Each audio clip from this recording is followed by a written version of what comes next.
Welcome everyone to our 6th virtual artist talk in our new series, presented as part of Nexicom Presents Fourth Line Theater at Home and our epic women's directing project, which focuses on the lives and careers of Canadian women working in theater.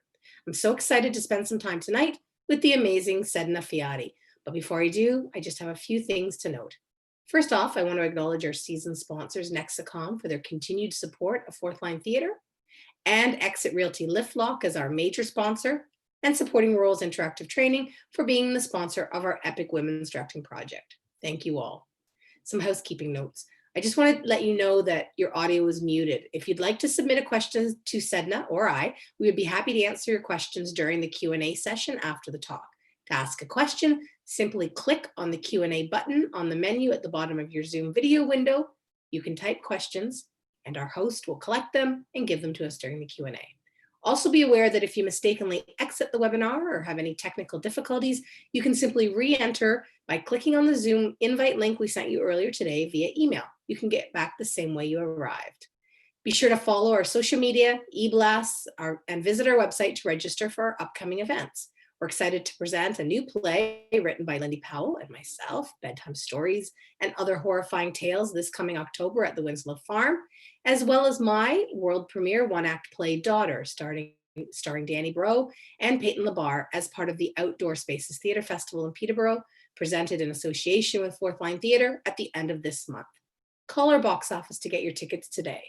You can also visit Fourth Line Theatre's YouTube channel to view all of our virtual events after the live performance. And now I would like you to join me in welcoming my dear friend, Sedina Fiati. Hello. Hello. How are you? I'm good. How are you? I'm all right. Nice to see you. Good to see you too. Are you in Toronto right now? Yes. Okay. I'm in Peterborough. So I used to be in Toronto, as you know. Now I'm in Peterborough. And you live down at the lake? Is that what you said? Yeah. I live around, I don't want to say, but okay. Yeah, I live by the lake in the east. I don't want any stalker. I was going to say, he's like, no, don't come find me. But yeah, you live kind of downtown on the lake. You're a hipster, right? No, God, no. No? Yes. Okay. I don't want to be, but I think I am. I think you are, Sedina. Thank you so much for joining me tonight. No, thank you for having me. I really appreciate it. Hey, so tell me, you grew up in Rexdale? I did, yeah. Do you know where that is? Yeah, what is that banging sound? Sorry, Kieran, I'm just in the middle of something, hon. I'm just needing to eat. Oh, okay. Like, no worries. Okay. We're sharing space. Yeah. You know what? I grew up in Rexdale. Rexdale is in North Etobicoke. So that is, it's Etobicoke. It's just like an affectionate name for what it was, the old town. It's very much a racialized area. A lot of people of color live there. Definitely a lot of Black folks, definitely like South Asian folks. When I was growing up, even there was like this major like Polish and Italian and like Syrian population in Rexdale. So it's very diverse. It's strangely enough where Doug Ford and Rob Ford live and are from, probably. But yeah, it's a very much a racialized neighborhood, and like a lot of wonderful people from Rexdale. That's so cool. And tell me about you and your interest in theater. Were you a little girl acting, a little person acting? Like, where does that come from? Not really. I always wanted to act. You know what I mean? Like from when I was a child, like I started off really, I feel like someone asked me this, like what first memory of art in like live performance is definitely my father. He died when I was 5, but before that, he came from Ghana and he had like a drumming group, a drumming and dancing group, and he'd take me and my sister along with him. And I remember from a young age being like, I want to do that. I want to be a part of that. And then, yeah, I got a little bit older and I still always wanted to perform and sing like many kids do actually. And I remember I went to go see, strangely enough, like Joseph and the Amazing Technicolor Dreamcoat with Dottie Osmond.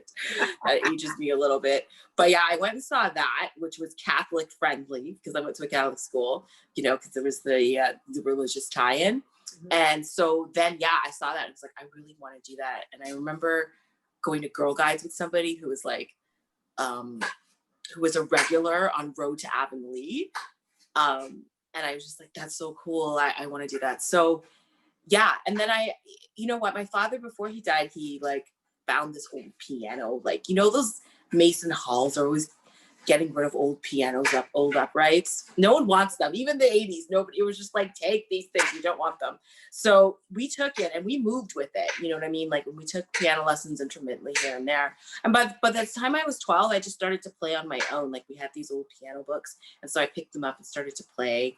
And we had music in school and such. And then, yeah, I loved playing the piano. And then I decided, like, I don't know how I found out about Etobicoke School of the Arts, but I decided that I wanted to go there. So I went there originally for music. And then when I got there, I was always like singing and dancing in the hallways. I still sing and dance all the time. Like if you know me, you know, and like that's something that I'm always doing. And people were like, are you in music theater? I was like, no, but I really want to be. So then I auditioned and changed my major to music theater. And then I've been like, pretty much since then, you know what I mean? Like after that, I went to the University of Windsor and then like pursued a professional career. So yeah, I wasn't a child actor. I feel like I solidly started when I was a teenager, really, you know? Yeah, I'd say that was really the beginning of it all. And yeah, I have been like in professional practice since I graduated from Windsor. So interesting to me. You don't remember how you found out about ESA, Etobicoke School of the Arts, or how you got in. Were you just bound and determined? Like, are you incredibly, and have you always been incredibly driven and strong-minded? Yeah. Yeah. I do remember, like, no, I applied because my mother didn't really know much about it. And truth be told, as well, as being like from Trinidad, an immigrant parent, like as a lot of people will say, they don't really know that the arts is a viable career, you know? So because of that, she just was encouraging, but she also wasn't one to push me to do it. She's just like, okay, if you want to do this, go for it. I support you.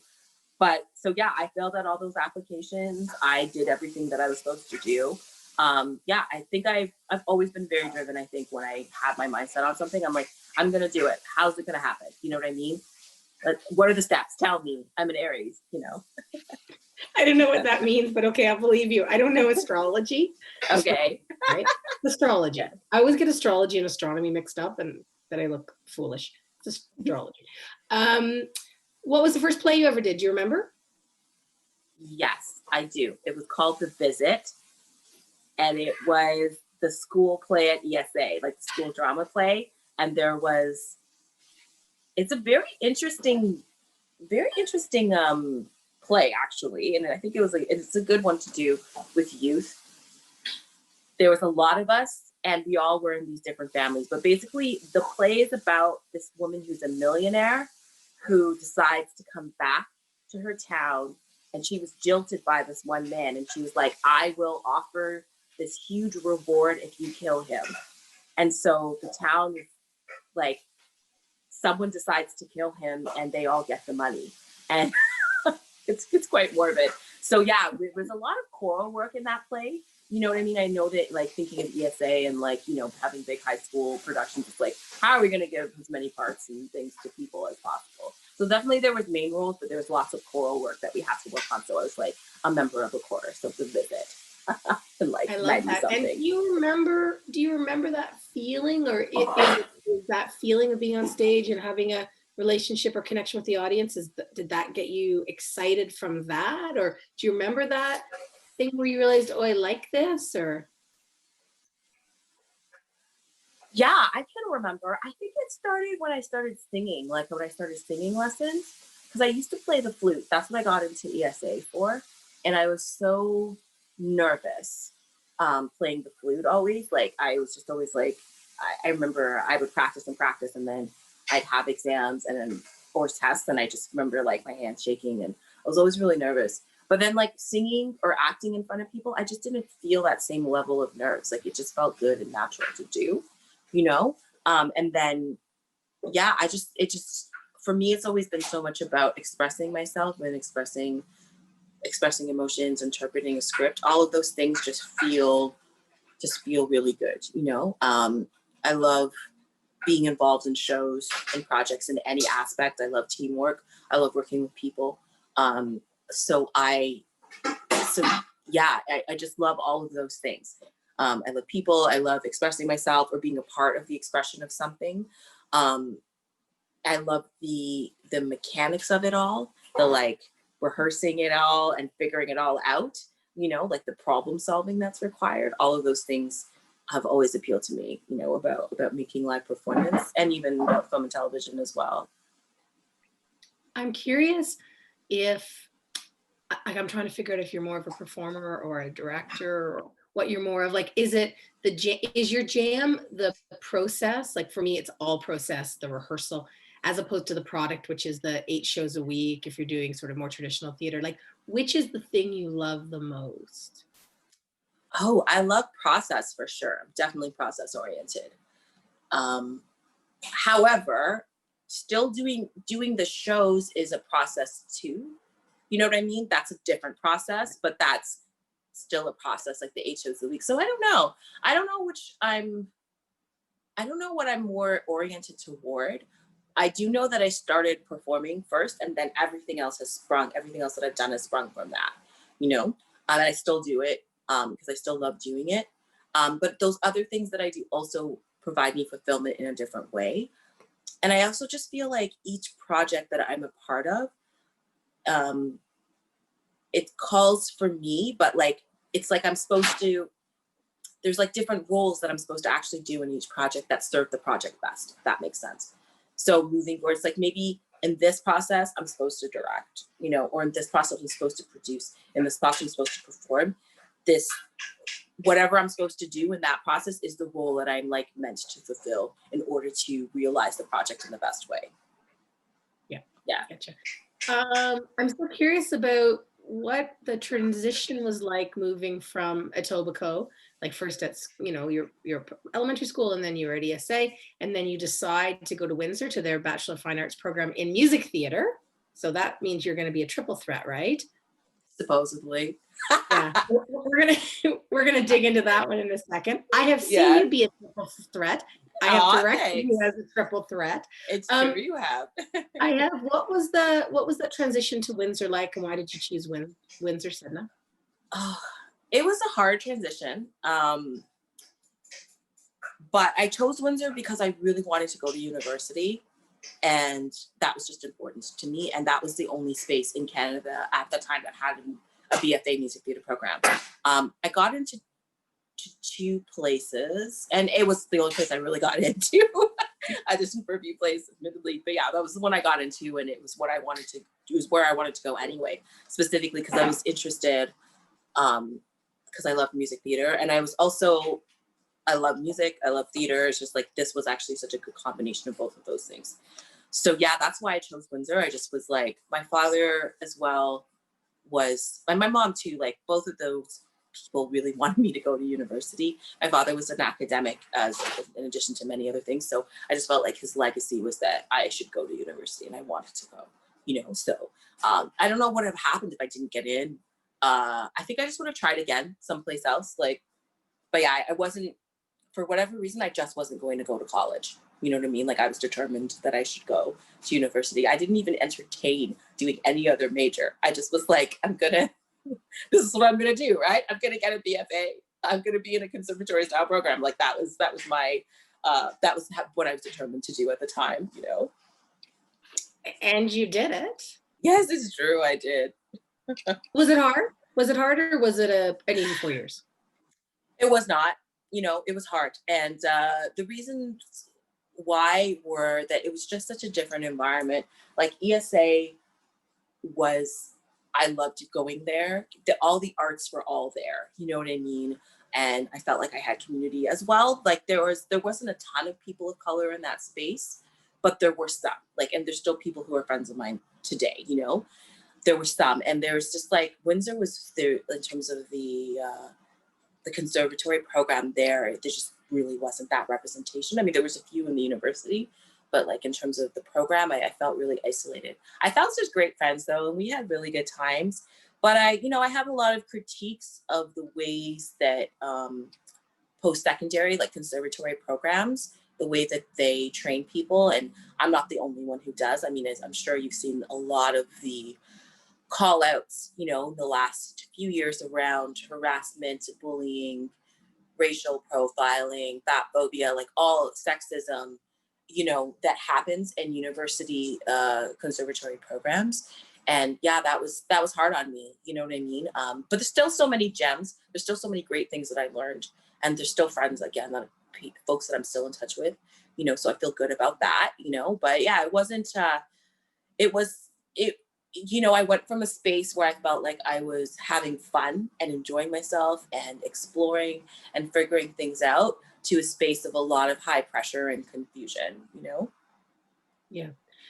I'm curious if you think, since all of the calling out happened, and I remember the big stuff was, I better not mention the institutions, that's not fair, but the big call outs were happening sort of spring of 2017. And really reading so much online of students' pain and the threats of rustication, being kicked out of programs. And I have very strong opinions on it. But I guess my question, do you think it's changing? Yes, I do. I think because things are being called to light as they need to do, and I see that theater educators are coming together to talk about how they train people. And I really think the institutions are being called into account. So they're really thinking about how they train people, what is important, how we treat people, what is it that we're trying to achieve, I sat in on a session a few years ago of an institution, again, that I won't name, but it was really wonderful to see, because the students were really, they took that opportunity to really talk about the things that they didn't like. Things, for instance, like of doing, as an example, it's like in first year, I remember they talked about doing Romeo and Juliet, and there being like 2 men or something in the whole class. So 2 guys got to go a bunch of times, and then all the girls had to play Juliet over and over again. It's just like, they were just like, what was that saying about us as women, about our value?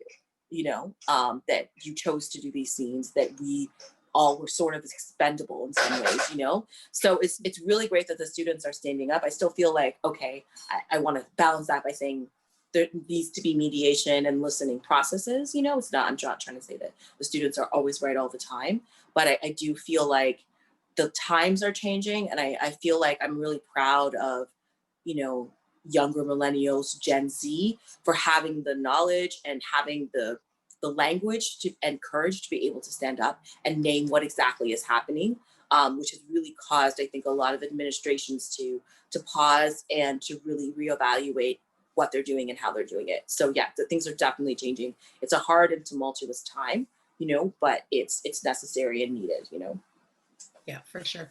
Did you think that as you were getting your BFA that you like, what was the end game? Was it Stratford and Shaw? Was it cruise ships? Was it musicals? Like, did you have a sense of what you thought your career was going to look like post being 22 or 23 years old? I just thought I would work a lot. I don't know. I don't know what I thought.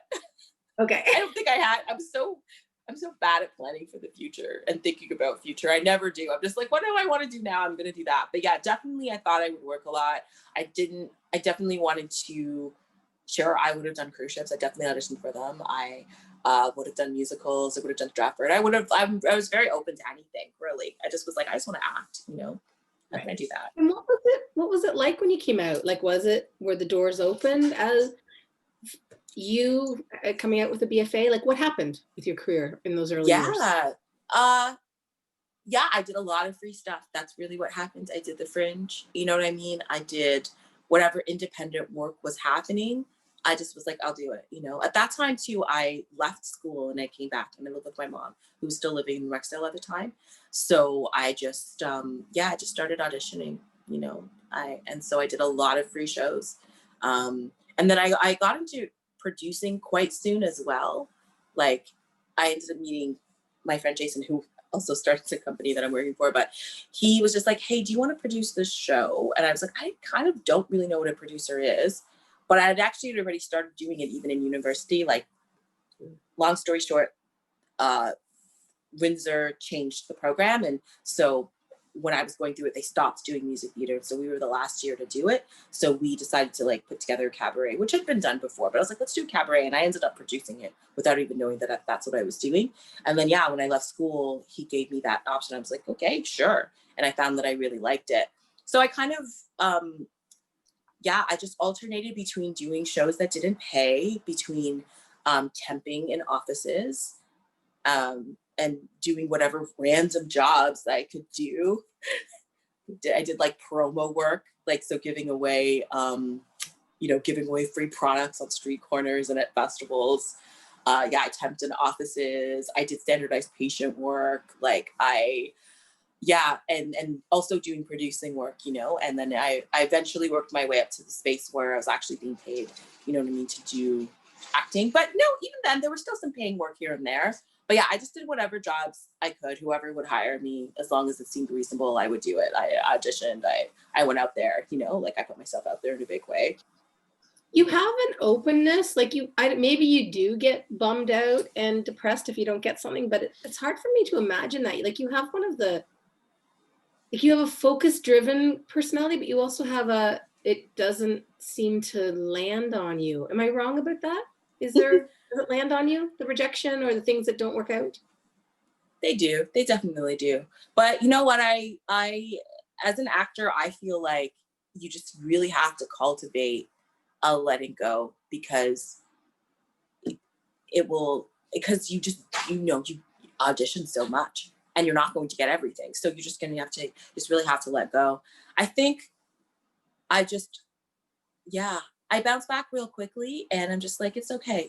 I think I really feel that what is meant for me is meant for me in whatever way. So it's just like, if that thing didn't work out, it was meant. It was either I made a mistake, which definitely happens, and I will look at my process and being like, how did I screw that up?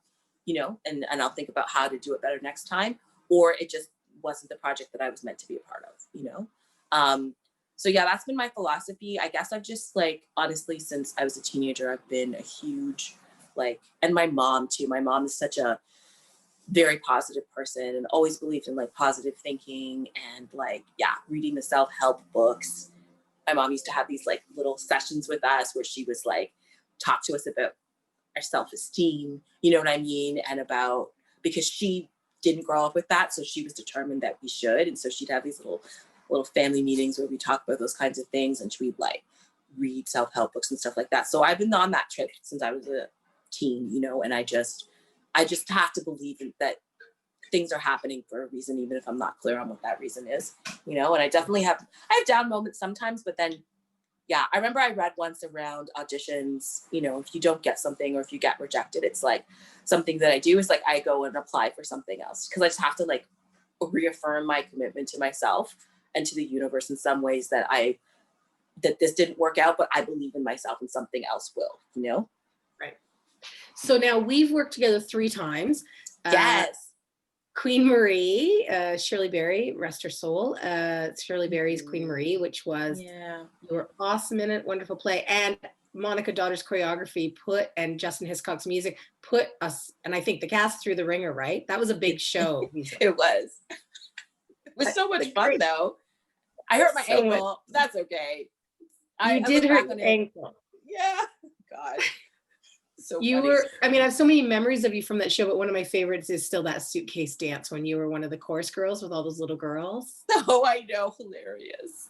It was Nevada's company aims to entertain. Oh my gosh, you remember it was Nevada. You have such a good memory. Then I directed you a few years ago at Summerworks in Michael Miller's play, Nasty Business. And that was completely different. That was wacky. It was really fun. It was really fun. Oh my gosh, what a cast I got to work with on that. I don't know if I'd get to direct that nowadays. I don't know where that would live, whether I could get away with directing that, but boy, I had fun directing that. And then you were the assistant director on probably one of our most famous fourth line shows, The Bad Luck Bank Robbers, yes? Yes, yes, I was. Yeah. Thank you for bringing me out for that too. Oh Because my you're God. just like, Thank you hey, for do you want to assistant direct? I was like, yeah, I do actually. Thank you. Yeah, and you persevered, and that was awesome. And that was a huge, huge hit for Fourth Line. But I've always loved working with you. I think you have the best laugh of anyone I know. You Oh, have this, thanks. you have a great laugh. I'm curious about how you approach scripts when you're acting, and I know you're directing now, but how do you approach a character? How do you create character? What is your work like? What is the kind of the nuts and bolts of your work? I'm curious. Yeah, sure. Well, I definitely something that I learned in theater school, and maybe um, I don't know that I learned it on purpose. I.e., I, I there was a point where I really lost faith in myself, and I wasn't sure of my choices as an actor. Like I just was like, I wasn't even sure if I knew what I was doing. And then I had to really like build myself back up again, and my self-esteem. And so something that I learned was that to trust my first instincts for the character, so definitely read through the script, and then just like, what do I know about this person? You know what I mean? What's my first inclination? And I'll go with that and I'll try it out. So to um, when we get to sitting down and doing our table work, if there's questions I have, I'll ask them. But otherwise, I just really trust my instincts on bringing the script to life and trusting that like the writer wrote something great. So it is my opportunity and blessing to be able to bring that to life. To really understand what their intention was and to be like a muse and an interpreter for that. Um, there's so many important things to know in terms of just like, what is in the script in terms of what is our period, what time period are we working on, what style are we working on.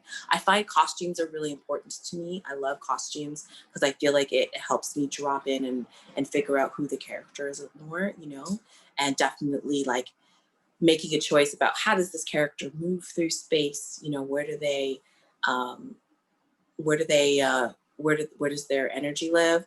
I definitely use like a lot of uh, celebrity or people around me as inspiration for characters. You know what I mean?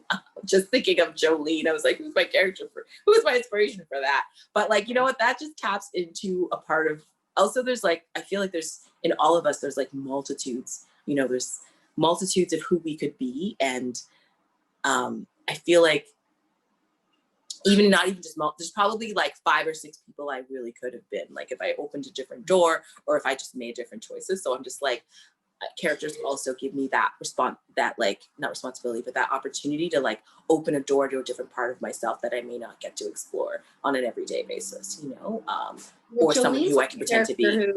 Jolene's like a character who Freud, maybe it would be, I don't know which one is the one, is it superego that has no constraints on them? Like she has no constraints, right? So, you who, is a fairly constrained, not bad constrained, but you have constraints in your life, playing someone like Jolene would tap into, I can do anything and that's going to be okay for this character because she's out there.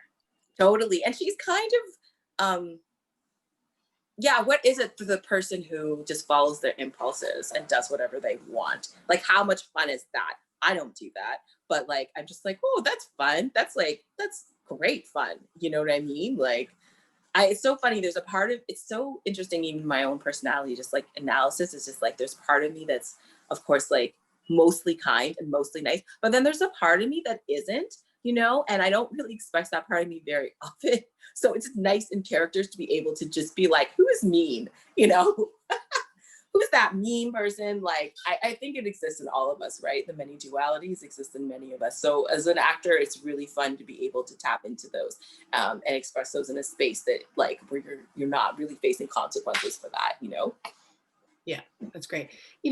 I was reading a bunch of stuff in advance of getting ready for the interview with you or this chat, and you refer to yourself as a actor, singer, dancer, producer, creator, activist.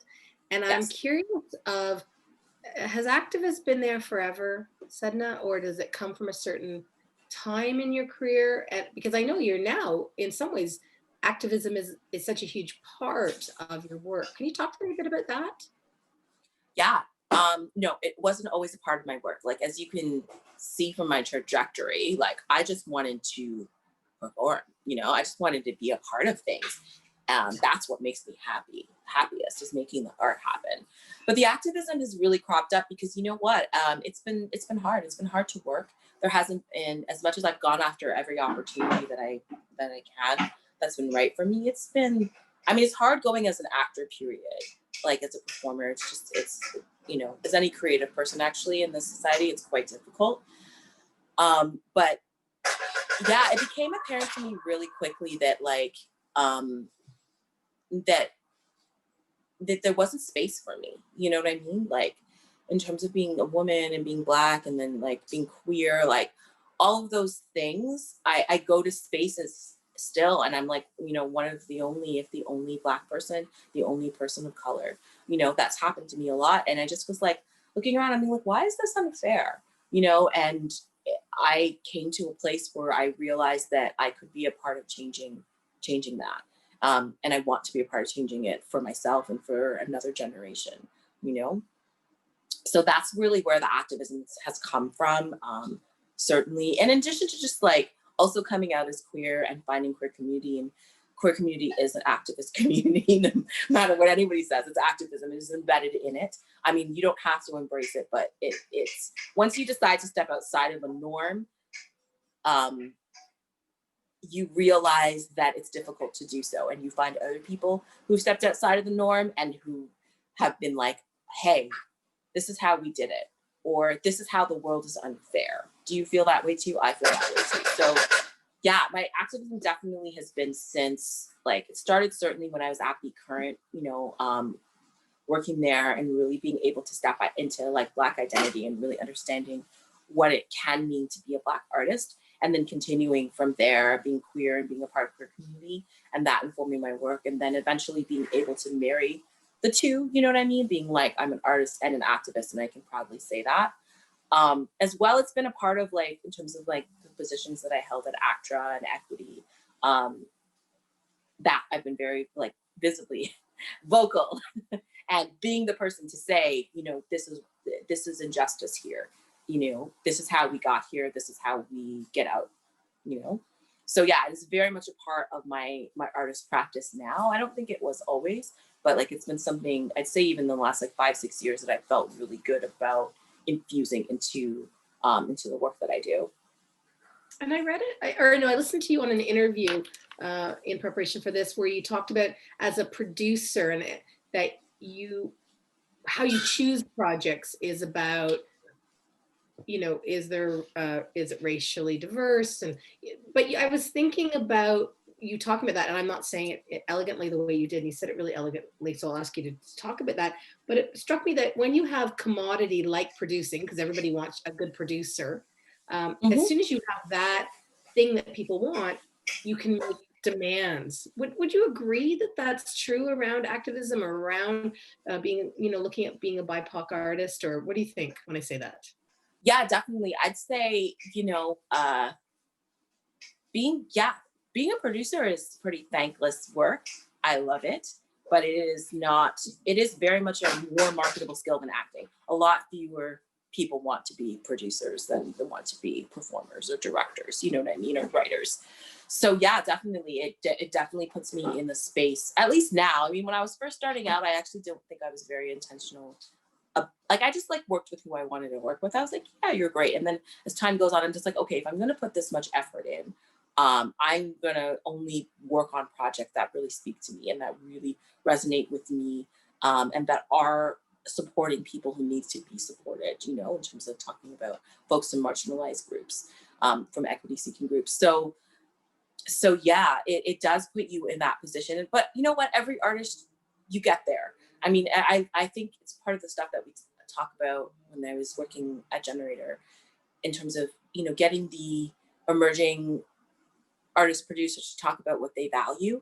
And I think that's important for any artist. And it's something that they don't teach in theater school, but they should. It's just like, what is important to you, in the grand scheme of things.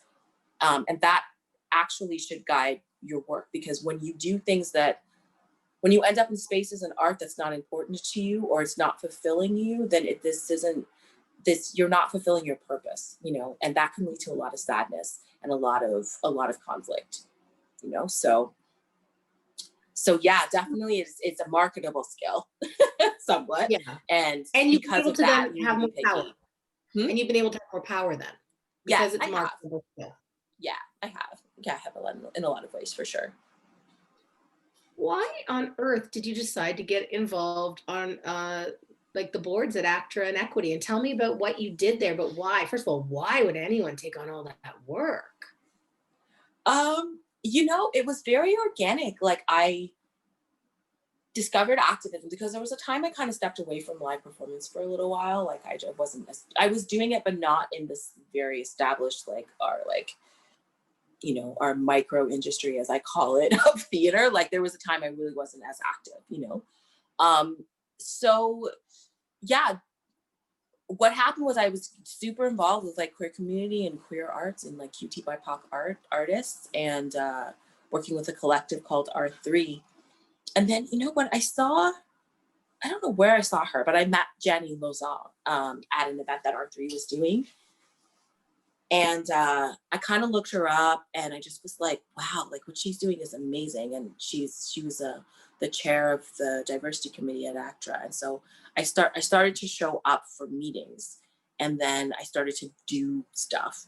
And then Jenny was like, hey, you should be the co-chair because I need someone to take over from me, you know? And so that's how that happened. But, you know, I remember Kim once you saying to me that like, that you're a joiner, and that like, I'm a joiner too. I'm just a joiner. Like wherever I'm going to go, if there's a committee or a group, I'm going to get involved because I care about people. I care about things being better than they are, or if they're good, then maintaining that. I care about those things. I've always been that way, you know, since I was a child, really. Like I've always been a joiner. So yeah, it was organic that way. Like it certainly wasn't my intention, but you know, at that time and now, like they are asking for people who are activists in the sense of folks who have a point of view, who can explain injustice and who are willing to stand up and say something about it. And like so much of the activism I do is also just about showing up. As I said, like I showed up to meetings and I did things.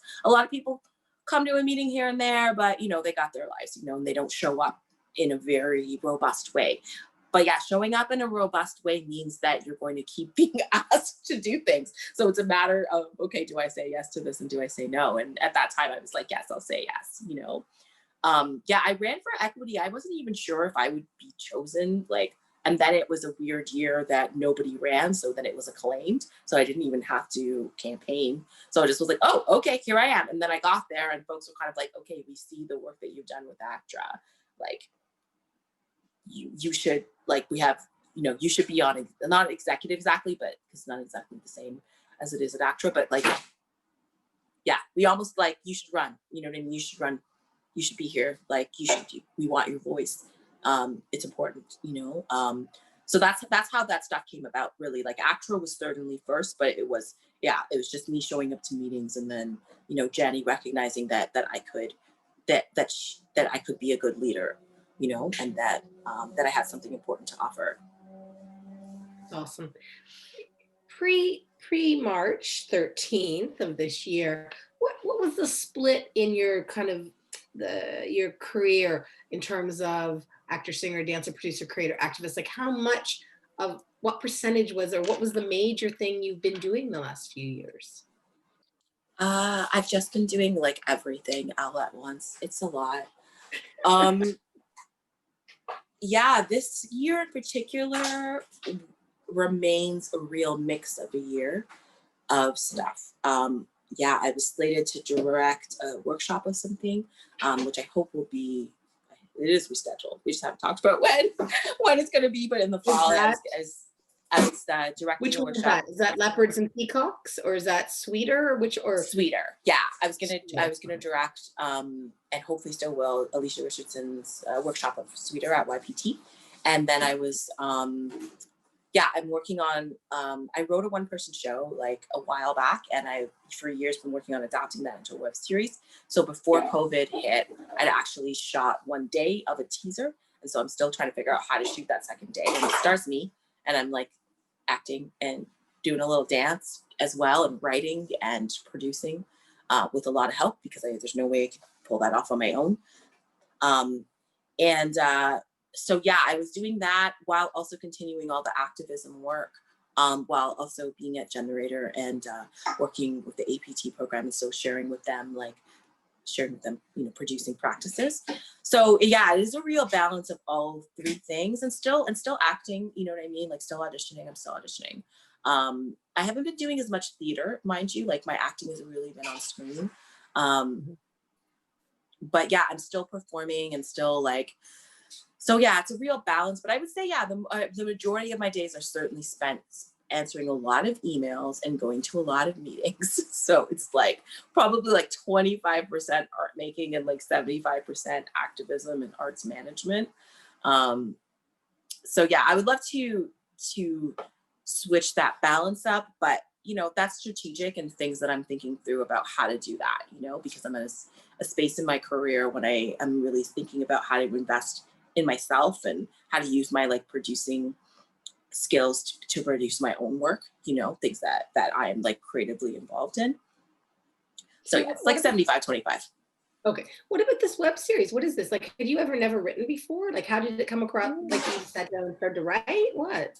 Yeah, like, well, I wrote, you know what? I started off my producing career and I produced 3 different one-person shows for folks, which I love. I actually love one-person shows as a format. And then when I was in Raisin at Be Current, I just was like, this is an interesting format. Like, what do I have to say?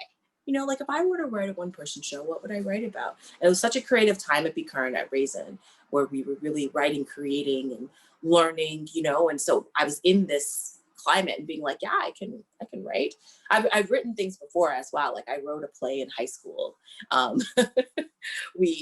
lot of people did. We just did that. We're just like, we're gonna write, we're gonna direct, we're gonna produce. That was just what we did. You know, we just did a little bit of everything. And I'm sure, like, I feel like from what you told me in terms of Fourth Line and, you know, the background that you come from, it's the exact same. It's like, you know, let's just try a thing and see where it goes. So anyway, yeah, I wrote this one-person show and I produced it on my own.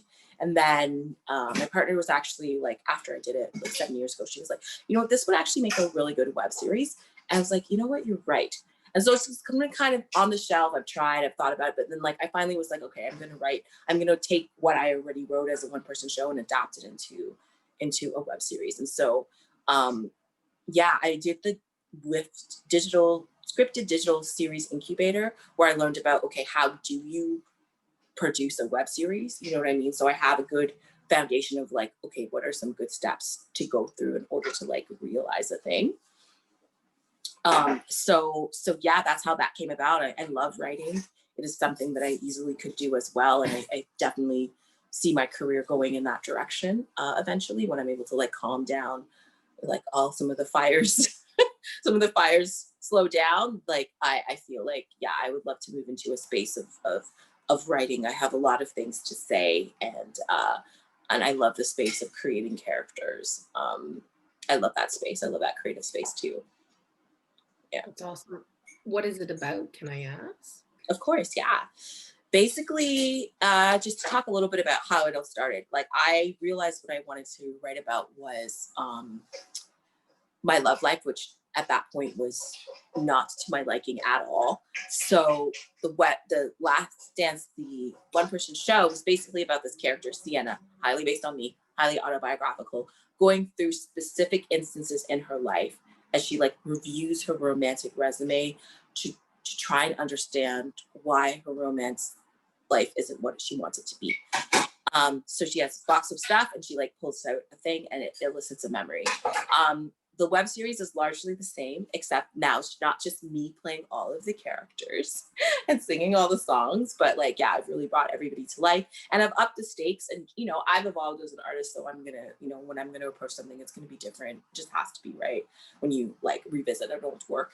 And so, yeah, this time Sienna, she's a dancer and she wants to win, you know, top spot in her dance company as like the associate artistic director. And so she is tasked by her main mentor to create some choreography that proves that she is worthy of this top spot. And so she's at a difficult point in her life, not unlike me at times. You know, financially things are really difficult.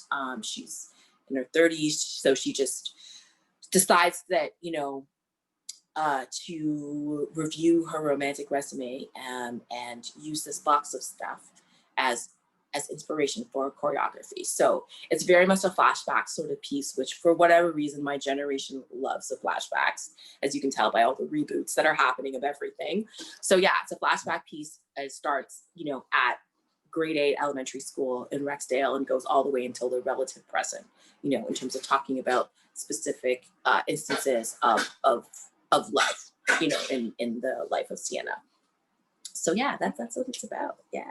Awesome. Who are your mentors and your sort of your heroes, both Canada, or it doesn't just have to be Canada, in terms of the arts and activism? And Yeah, I would say Audrey Zina Mandela is definitely a huge person. Is a person that I look up to a lot. She was like the founder of Be Current, and you know, a multidisciplinary artist, a poet, a director, a writer, a producer, really.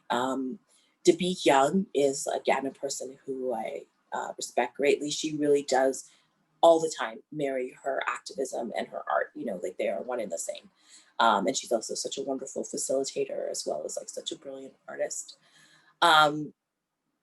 I love Janet Sears is also someone who inspires me a lot. You know, she's amazing, and she's really great. And there's actually so many people who around me who are just like totally inspiring. You know what I mean? Yeah, there's so many great people in theater who I am inspired by. You know, I love, yeah, I love even like Maya Ardle is such a wonderful person as well, you know, like just thinking through fourth line folks, but Maya is just such a spitfire of a person who continues to make art and has such a varied career, really, and such a truth teller, and I love that. Yeah, Wayne at Soul Pepper is someone else who I've always been really inspired by. I think she's just so rooted in community, and in excellence, in artistic excellence. Um, yeah, I love, yeah, those are some of the folks that really inspire me on a regular basis. I would love to say I have like a regular mentor, you know what I mean? But I don't. I don't. Yeah. But I have folks like you, Kim, you know, who've always given me opportunities.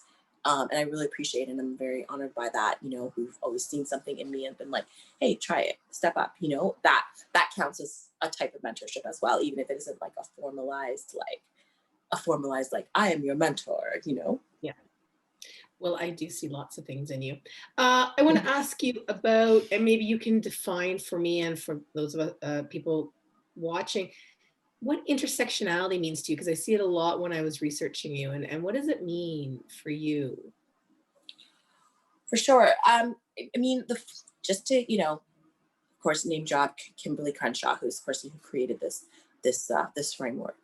And so it's just the idea and the concept that basically, you know, that there are, you know, there are several equity seeking groups, several marginalized people in our world, people who are not treated well because of who they are. People, you know, and in terms of talking about them more concretely, it's like, if you are disabled in any way, you know, disability looks like many ways. If you are a person of color, if you are Black or Indigenous, if you are queer, if you are trans, you know what I mean, if you are poor, working class. So basically, speaking of all of those groups, if you identify with those identities, is actually just the more difficult it's going to be for you in life, because there's going to be further barriers, because life wasn't, you know, our society wasn't designed with you in mind. It was designed with the archetype of the cis, white, able-bodied man. And anyone who isn't that, the further you deviate from that, is the more difficult your life is going to be. In addition to, though, as instead of just like always dwelling on what's awful about it, but it gives me, I feel gifted. I'm so gifted. I feel very honored to be Black. I'm very honored to be queer. I'm very honored to be femme. You know what I mean? Like I'm honored of all of those things. And recently even just like diagnosed with ADHD, which Kim explains a lot. You've really helped me to understand that. Because you'd always ask me, it's like, why are you doing that? I was just like, you're right. Why am I doing that? I'm such a space cadet. But yeah, ADHD as well. So, you know, I'm honored to have all those things. Those are all both gifts and challenges, you know, and they inform who I am and how I move through the world. It's taken me a while to realize that, you know, but being all of those things means that I am not who this society was designed for in many ways. So I've really had to sort of hack my way through this life, because there aren't doors just open off automatically for me to just step into, you know. The way things are designed, they are not designed with me in mind, you know, the way processes, the way we move through. So I think I feel so blessed and lucky that I had such a mother who believed in high self-esteem and like in continual work on yourself, because it's allowed me to have, you know, a very positive attitude. And that's another reason why, you know, it's been, as you like, just to refer back to earlier in this interview, you were talking to me, it's like you always seem to sort of bounce back. It's like I kind of just have to, because I know that society wasn't designed for me. It wasn't. So if I'm gonna dwell on what didn't go well, I just am like, who knows? It wasn't meant for me anyway. It wasn't stacked, and the cards were generally not stacked in my favor. And even so, saying I still can acknowledge the many privileges I have had. You know what I mean? There's many things that I'm thankful for, that and privileges that I didn't earn. You know, things I didn't do. But still, it's, you know, it's hard going, you know, but because of that, I've had to develop resilience. I've had to develop creative problem solving. I've had to really realize and find who would accept me and treasure that and honor that, because there's a lot of spaces where, you know, that aren't designed for me and that aren't welcoming of me, you know. And, you know, I'm thinking as you're talking, and I'm thinking about this metaphor that, you know, that it's hard to get a seat at the table if you are BIPOC, if you're trans, all those lists, if you have exceptionalities and disabilities. Are we at a point now where we have to get rid of and dismantle the table? Like, how does true equity happen, do you think? Yeah, it's definitely dismantling of the table and coming up with something new, you know, if we're going to use that metaphor. Yeah, and I'm not saying to use that metaphor. Tell me another No, of metaphor. course, no, it's an apt metaphor. You know, it's like it's like we just designed the meeting space instead of a table. Right. You know, like, what is the meeting space now? It's something new, and that is the equity space. It's the space of imagining what it looks like for everyone to be included, and not even just to be included, to have the opportunity to lead as well, you know, in different ways, to have autonomy, to be celebrated, you know, beyond inclusion, but to be celebrated and honored in that space. So yeah, it looks like for me, it looks like an intentional design of a process, thinking of the arts, that is honoring and inclusive of the people who are in it, you know. So just to give you a concrete example of something that I'm sure you could definitely relate to, would be like, what does it look like? And this is something that always happened at Fourth Line, but like, that you bring your children with you. You know what I mean? Because you're honoring that, you know, you are parents and you are caregivers. And what are we going to do with our kids? Okay, put them in the show in Fourth Line, or we figure out childcare, right? You provide childcare. What does it look like in terms of thinking also of another Fourth Line show, to have someone who's a power wheelchair user in that show? So now we're going to be like, okay, this show is now designing with you and everyone else in mind. What does it look like to say that folks have different types of schedules? You know what I mean? And so it's like thinking of some of the community, the volunteers, you know what I mean? It's like, okay, so you can come at 2, then you come at 2, you leave at 4, you know, like, we're co-creating this process so that you can be a part of it, instead of deciding on a square and saying that you have to fit yourself into that square, you know? But to get there, it requires folks to understand that there is a square to begin with, because for a long time, I feel like theater, as a great example, because, you know, we're both so embedded within it, we decided that there was a right way of doing things, that there was, and it's like, there was no questioning of why we do things this way. It just was like, well, this is the way we do things. This is how we rehearse. This is how we audition. This is how we write a show.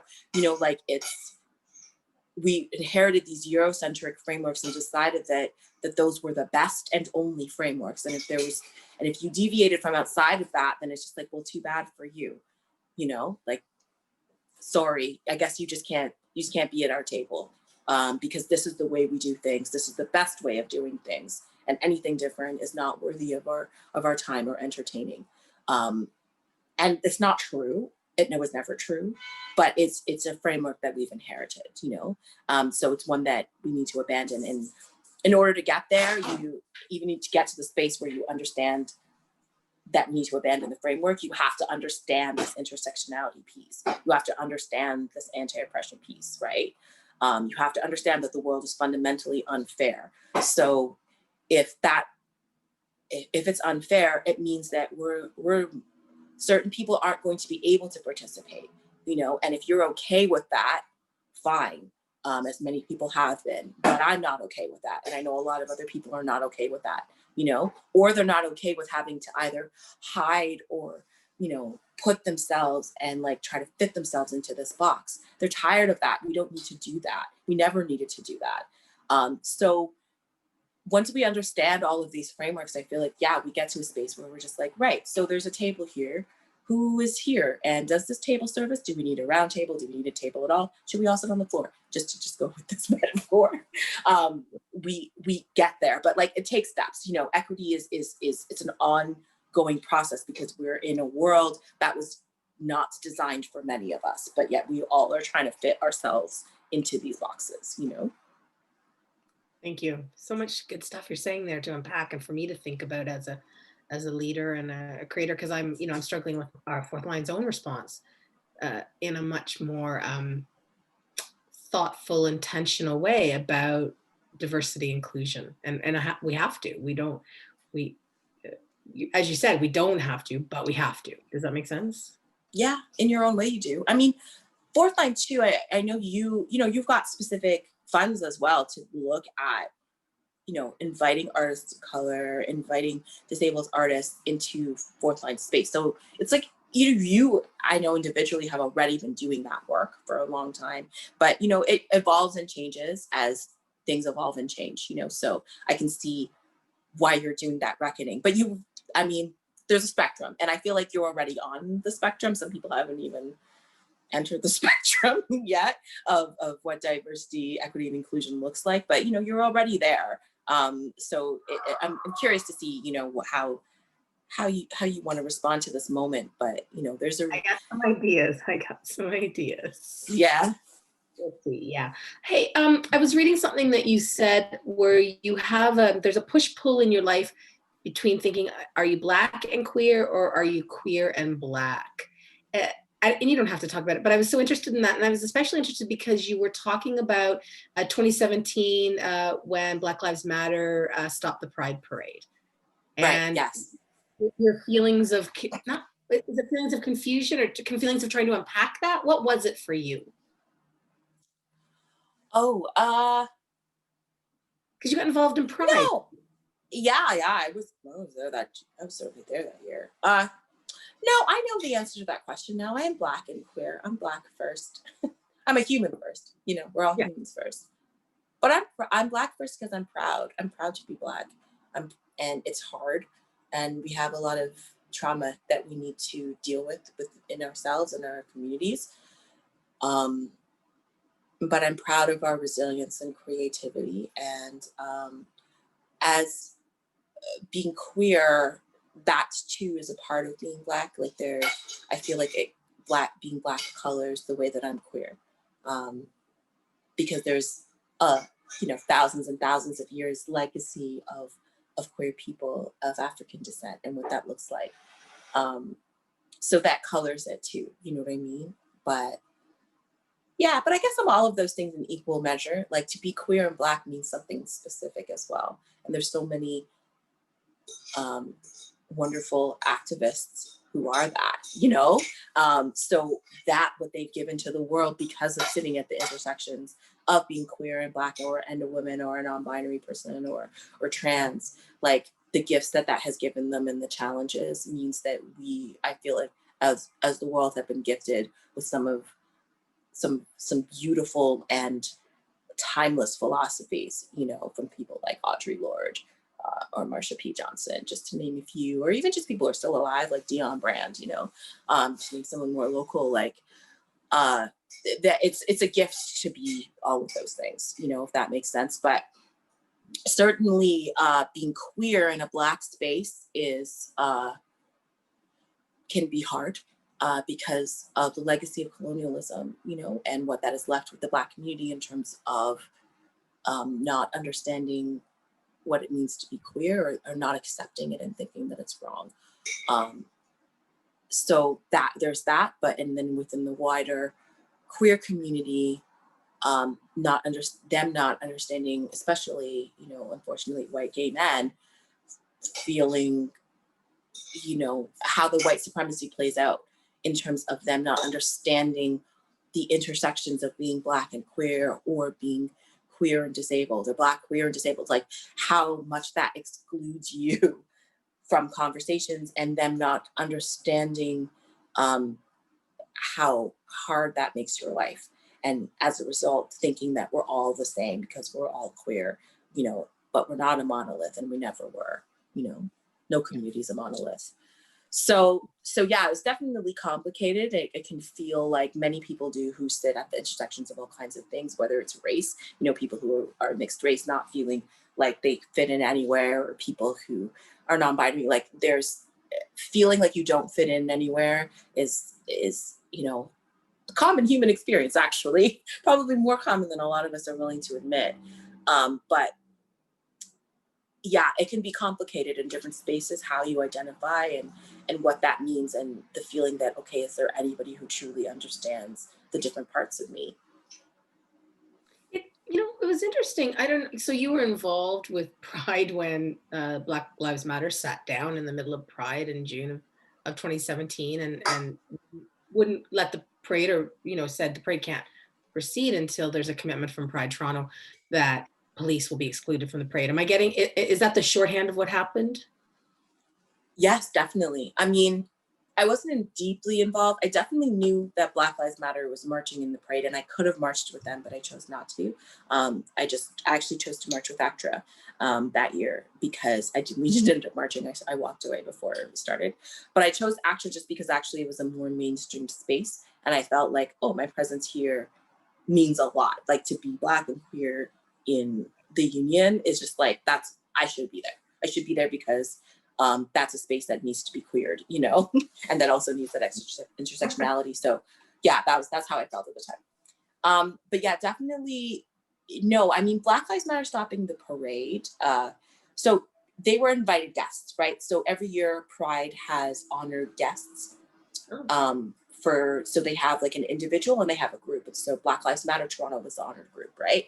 So yeah, it was interesting to me that they said yes to this, because unfortunately, Pride Toronto has a very long history that is a long contentious history with people of African descent, a long contentious history with people who are disabled, a long contentious history with people who are trans, a long contentious history with with the lesbian and dyke community. So Pride is contentious all around. There are always arguments every single year. It is conflict, but it's part of the conflict that moves us forward, you know?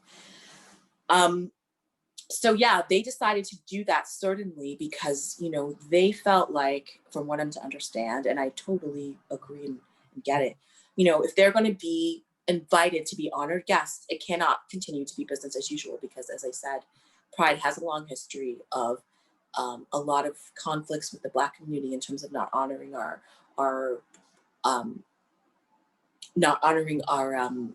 contributions, not giving us proper compensation, not giving us proper stages, and in fact, not just Black people, but with various people of color, which was in several of their demands. So yeah, I think they saw it as an opportunity to put forth what people have been talking about for years. The presence of police in the Pride Parade has always been contentious. A lot of people in the queer community are sex workers. People are Black. people are trans, people are disabled. So these are all people who are targeted unfairly by the police. And if you sit in the intersections of any of those things, you're going to be even more targeted. For instance, if you're a Black trans sex worker, which is not uncommon, you know? So yeah, people, I never, in terms of the pride parades and people, we've always been like, ugh, the police are here. And I don't want to make this about like individual police but we really just say that in terms of critiquing the institution and how we're treated on a regular basis, and that fact that people are generally harassed. Like I remember Brian G. Hines, who I'm sure you know, he talked about being profiled in the Village, you know, as a Black gay man. And so these things are happening to us. So for them as an institution to be in the parade as they continue to, at the worst, you know, kill us, and at the very least just harass us, it never felt right or good. And because of the increasing corporatization of pride, there was people who just were kind of letting that slide. But there was a contingent of people who never thought it was right. And so in terms of, you know, Black Lives Matter stopping the parade, they were voicing what a lot of people have felt for years and years and years, and had talked about. And so they had a platform to do that. So that's why they decided to do that. You know, they decided to talk about that.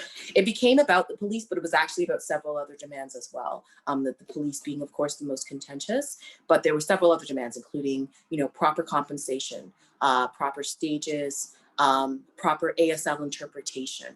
You know, it was several demands that they put forth as, again, things that people have been, in the community have been talking about for years that didn't happen, you know, so yeah, that's what that was about. I know we're talking about your career too, but I'll ask one more question. It's okay. I want to ask about other things, but did you ever imagine 3 years ago that, you know, unfortunately this year, it's not just the you know, rashes of killings of Blacks, primarily Black people of color in America, BIPOC people, and then not culminating, but then George Floyd gets killed and in May, and Black Lives Matter goes from being a very fringe group, which is what I find fascinating, to being almost mainstream. Do you agree with that, and how fast change is happening?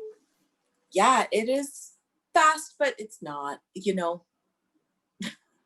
Like I was talking to a friend of mine, and she, I mean, we were young, mind you, we were, you know, children, but I mean, we lived through Rodney King, right, in the 90s. And so if justice wasn't going to happen then, when was it going to happen? So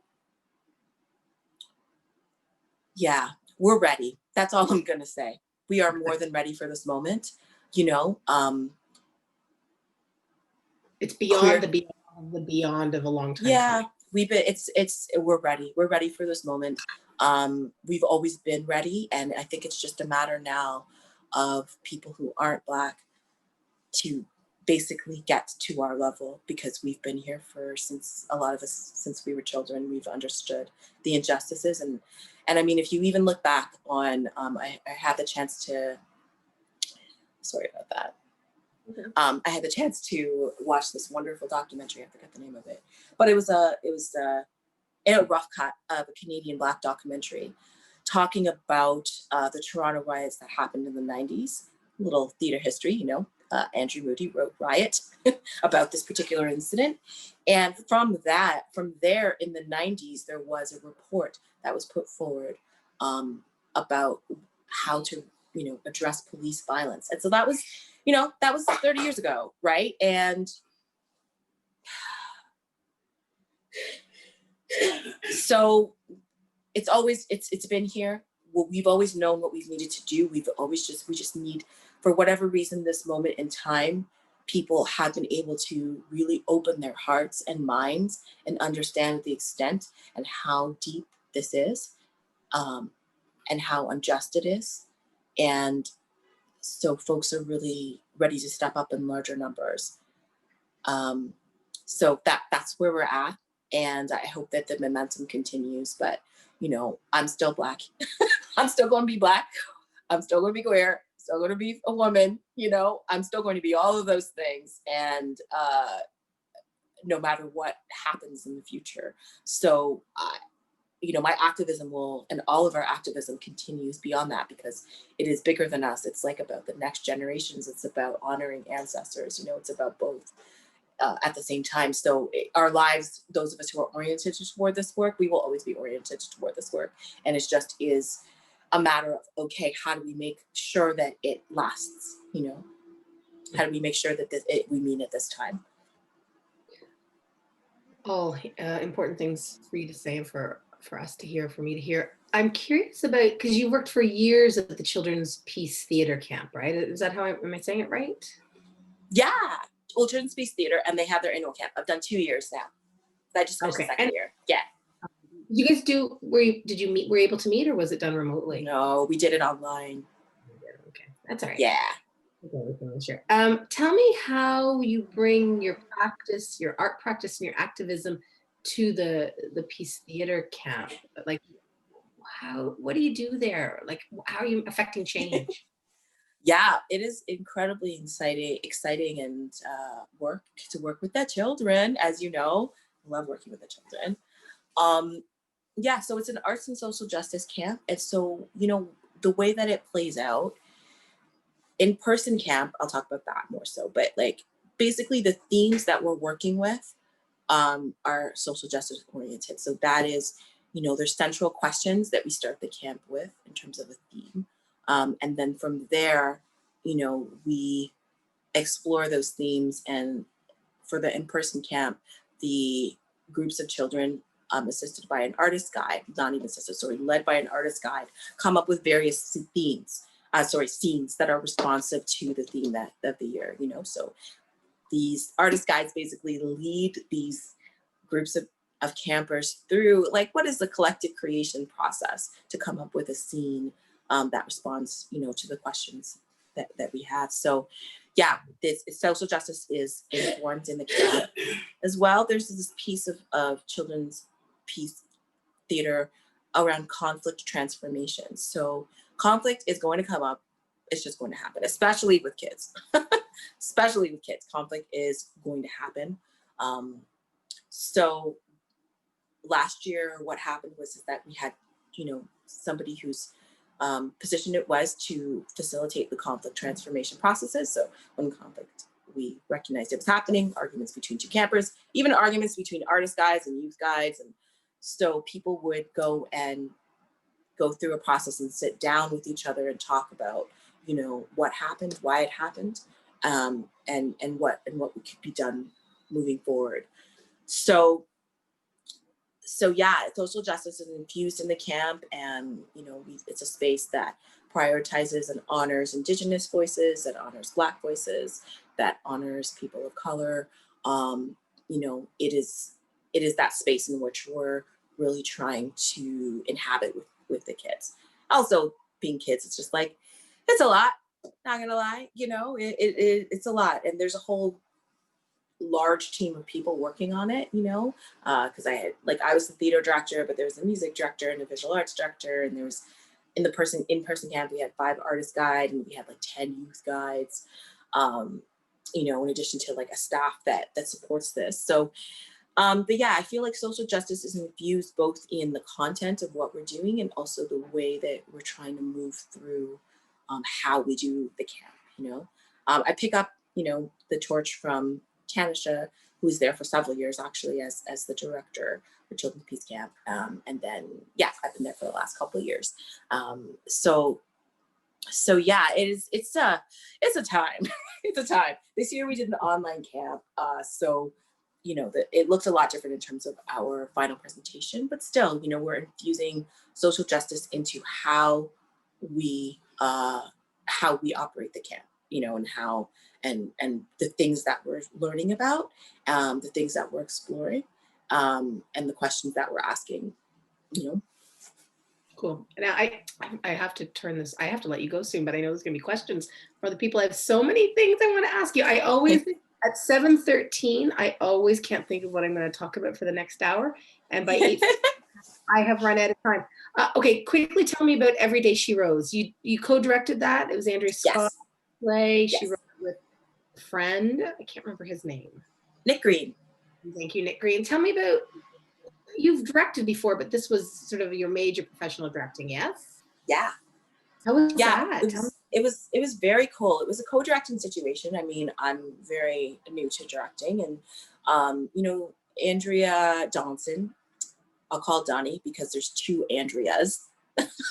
There's Andrea Scott who wrote it, and Andrea Donaldson who co-directed with me, so we just called her Donnie. But and Donnie came to me and said, you know, approached me to co-direct. She was like, I know you don't have a lot of experience directing, but you know, I really feel like you're the right person to direct this play, because it's about a white gay guy and a black straight woman, and how when Black Lives Matter stops the parade, how that affects their friendship. You know, they're two people, they live together. And then we have also this parallel story of a fictional Nick and Andrea, who are the writers working out the piece. So it flips back and forth between these two worlds, the like world of Kathy Ann and Mark, and the world of fictional Nick and Andrea. So, and the actors, you know, Moniz played Kathy Ann and Andrea, and then Adrian played Mark and Nick. So yeah, you know, yeah, it was a really beautiful process. You know, Andrea had never tried the co-directing model.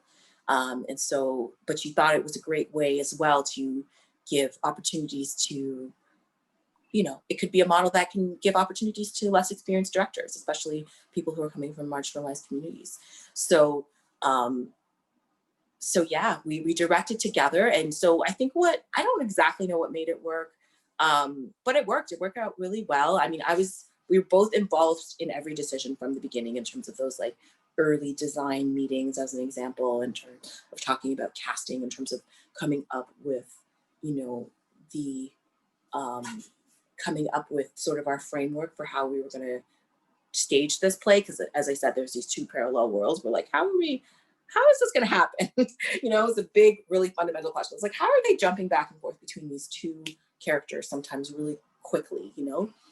So yeah, it worked out really well. And there were some times also when I couldn't be at rehearsal, and there was like one time when Andrea had something happen and she couldn't be there. So it was actually nice, and it took the pressure off of her. She said she just felt far less stressed, you know what I mean? And I felt less stressed too, because it's like, okay, there's two of us here to do this play. And we mostly agreed on most things, you know what I mean? In terms of, I feel like we have different lenses, which was great. So there was things that she would see that I was like, oh, I never even saw that. And then there's things that I would say or see that she didn't see either. You know what I mean? So that I think was what really helped, is that we weren't of two minds, but we also weren't of two like opposing minds. It was more just like, this is just another set of eyes on this, as opposed to like two opposing sets of people. So yeah, it was a very cool, it was very much a dramaturgical process as well. Because this was, you know, the premiere of the play. So Nick and Andrea were still doing rewrites, and they did them, and they were so generous with that. And, you know, actors had questions, we had questions, you know, about stuff. And so they would go and rewrite, they'd have conversations with us about, you know, about things, and they were still just checking things. Even, I feel like even when we got into the theater, they're still like, okay, maybe we'll make a little tiny tweaks here and there, just to get closer to what we really want to intend, you know? I don't know Nick, but I'm a big Andrea Scott fan. I love her. Andrea Scott's amazing. She's great, and she's made this incredible writing career for herself, right? Like she's an inspiration, I think. Oh, she's amazing. One last thing I want to ask you about is, you are, if your bio is to be believed, you are a principal at the BIPOC Executive Search. Is this true? What is this? What are we talking about here? It's true. It's very new. Someone I met in high school, Jason, who he used to be an artist, and then he has transitioned into executive search, which he's been doing for like, I don't know, 14, 15 years now. And he's working for a search firm. He was quite successfully, but he ended up connecting with a major Black philanthropist and activist named Wes Hall, who basically encouraged him to start his own firm that would specifically focus on finding BIPOC candidates to fill roles, you know, which is something that he was doing anyway, you know, at the firm that he used to work at. So yeah, he took a big leap and decided to start BIPOC Executive Search. with major support from West Hall, which is amazing. And yeah, we launched in July. He called me and asked me to come on board. Jason is a really amazing person. Since high school, he's been amazing, very positive, full of integrity. And so, you know, if he calls me and asks me to do something, I'm pretty much like, yeah, what is it? Like, I'm going to do it, because anything that you're involved in, I knew you wouldn't leave your job at the firm to start something if you didn't believe in it 150%. So yeah, he asked me and various others to come on board as like, you know, principal consultants. So yeah, I'm learning the world of how to do search, but I'm also doing work around equity, diversity, and inclusion. And that's mainly why he brought me on board, certainly, was, you know, he, in addition to the search, we are also wanting to do these workshops and organizational transformation work as well. So there's a few of us who have that expertise in those particular areas, and we're learning about the search. And then there's some people who are search, you know, professionals who are probably going to learn more about the EDI work. So yeah, it's really new. People are like, oh my God, how did I not know about this? I'm like, there's nothing to know about. It just launched in July. It's going really well. We've had a lot of exploratory conversations with people, and we have a great roster of clients so far. So like, it's going very well. I'm really happy with it. So cool. I was of the mind of the people who say, how did I not know about this? And when you said July, I was like, oh, thank goodness. Okay, now I know why I don't know about it. It is new. Okay, I have to get to, I'll wrap up after we do questions, but I know we have to get to questions. For sure. Lindy, are you there? Hello, yes, I am. Yeah, we have a couple of questions, so let me start. This one is for Sedna. What motivates you to push forward in such an intense industry? Oh, good question.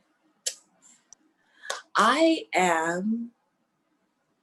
just love this. It's just my love and my passion for this that keeps me going, as well as I just am so open to possibility always, you know, like I'm tired and I'm like, I'm overworked, I know, but like someone comes to me with a piece and I'm like, oh, this is really cool. I want to be a part of this, you know? Or as much as like, sometimes it's like, oh God, another audition, but you're like, and then a part of me's like, oh, another audition. It's like, if I get booked for this, what shall this be? You know, like this has the opportunity for me to meet new people and be a part of something really great. So yeah, I just, I love creative process. I think as well with the activism that I do, again, I'm really looking for and I'm really inspired by work that has something greater to say in the world, that is representing groups and representing the voices of groups that haven't been represented, you know, groups, people of color and LGBTQ and deaf and disabled artists. I am excited because I want to hear what they have to say. And if I can be a part of that in some way, I'm a part of it, you know? But yeah, I'm still excited. I'm surprised after all these years, I'm still excited about art, but I'm still excited about making something new. It never gets old. I like that answer, man. Thank you. I think you answered another question in that answer, but we do have a couple comments. So we have one saying, thank you, you're so inspirational, such an inspiration. And also, this has been a fascinating talk so far, which was about halfway through. So thank you both. Our last question today is, Sedna, do you have advice for people who are starting out as producers in the Canadian arts world? I get this question. Oh, geez. Okay, so let's dig in. It's a tough time, isn't it? You know, live performance isn't going to be happening for a while, at least not in a very ridiculously fulsome way. But yeah, I mean, if you're starting off as a producer, which is a great thing to be, and there's not enough of them, I think what's really important for you is like what I was talking about, is to really identify your values. Like, why do you do this work? Who do you want to support? What type of work is important to you? And let that be your guide. I remember actually Glasspool talked about something, talked about an interesting concept called the 3 Ps. It was like people, project, and profit. You know what I mean? So basically, you should have at least 2. If you don't, then don't do it. So it's either the people are great that you're going to be working with, it's going to make a lot of money, or the project is great, and 2 of those 3 things need to be present. So I would say that. But yeah, see, even in this time of COVID, what is there to produce? Like, get to know, not even get to know. I'm sure you have lots of artists in your orbit. But yeah, what are people wanting to create? What possibilities exist within even this limited time of online performances, or performances that have 5 people in them, and produce that, so just get out there and do it. I'm a big fan of that. I'll also, of course, highly recommend checking out artistproducerresource.com, which is a wiki resource created by Generator for everything producing. So you can go check that out. If there's gaps in your knowledge, then, think about how to fill those. Like, are there things that you don't know how to do? Then find mentors, find mentors to help you, or seek out knowledge. I was thinking of it about advice, and like the other day, and just really, an investment in your professional development is always amazing. So always invest in professional development, always invest in learning new things, always invest in yourself in terms of like therapy, in terms of life coaching. Those are investments that will but those are investments that will always pay off,